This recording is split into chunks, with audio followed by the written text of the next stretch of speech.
हरियर हरियर खेतवा सोना परती हो।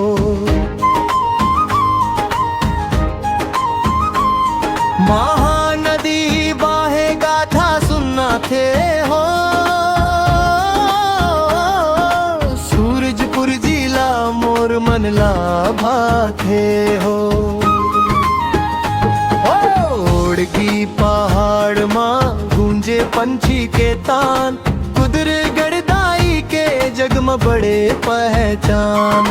जंगल पहाड़ संग नदिया के धार हो, संगवारी मन रहे बने परिवार हो।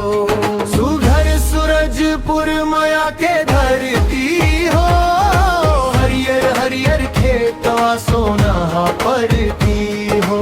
हरियर हरियर खेतवा सोना परती हो।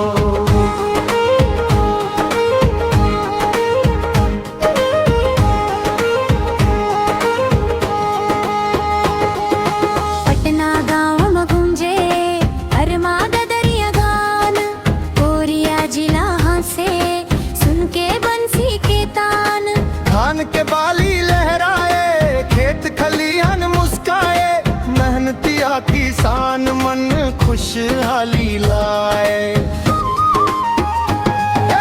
सरगुजा के माटी गजब कहानी है, भाखाऊ संस्कृति हमर निशानी है। जोहार जोहार पाही सबला अपनाए, सूरजपुर जिला के नाम दुनिया में चमकाए। जय जोहार सूरजपुर जय माया के धाम, तोर गाथा गावन हम होवत बिहान सांझ। सुघर सूरजपुर हरियर सूरजपुर,